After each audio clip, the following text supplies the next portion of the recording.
Benvenuti a Lutterworth, il luogo di lavoro di John Wycliffe e il luogo dove fece gran parte delle sue opere più significative. Spesso si parla di John Wycliffe come della stella del mattino della Riforma. La stella del mattino è un'espressione coniata per descrivere un pianeta o una stella che brillano appena prima dell'alba. John Wycliffe visse circa 150 anni prima che Martin Lutero, Giovanni Calvino, Zwingli e degli ultimi riformatori inglesi, ma l'opera che portò avanti fu fondamentale per aprir loro la porta. Fu un riformatore prima che il termine divenne popolare. Fu la sola voce di cambiamento nella sua generazione e nel richiamare l'attenzione della gente verso la Bibbia.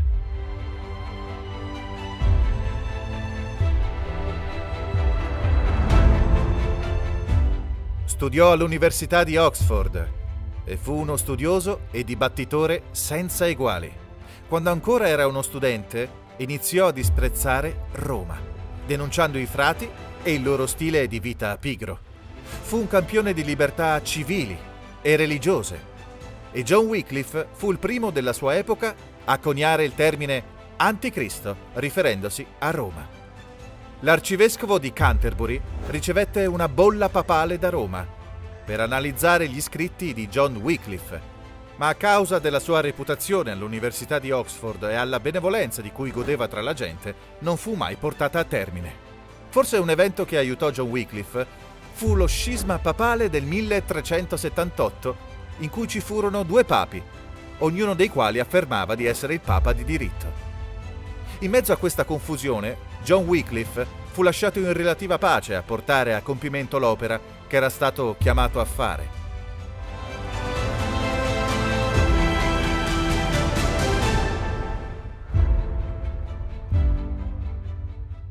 John Wycliffe credeva fermamente nel ministero della predicazione. Formò degli uomini chiamati i Loddardi, che furono mandati nel paese a predicare il Vangelo.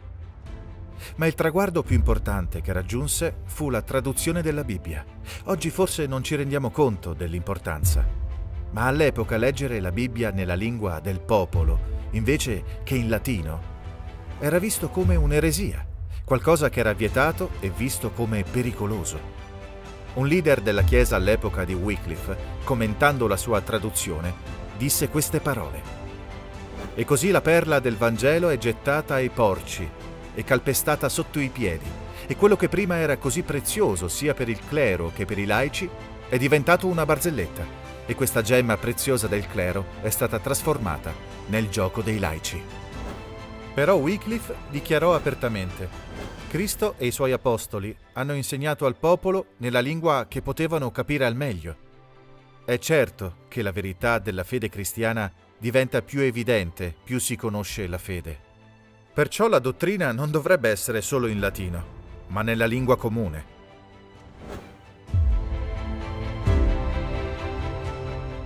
John Wycliffe completò la prima traduzione della Bibbia in inglese dalla volgare latina. Non fu una traduzione senza errori, ma questa Bibbia fece luce dove prima c'era solo oscurità. Una volta letta, la Bibbia poteva fare solo una cosa: squarciare l'oscurità spirituale che copriva l'Inghilterra e l'Europa all'epoca. I raggi della luce iniziavano a risplendere ora.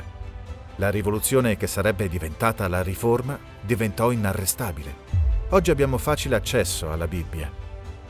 E oggi voglio sfidarvi a impegnarvi a leggere la parola di Dio ogni giorno, a passare del tempo nella sua parola, perché come dice il salmista, la rivelazione delle tue parole illumina.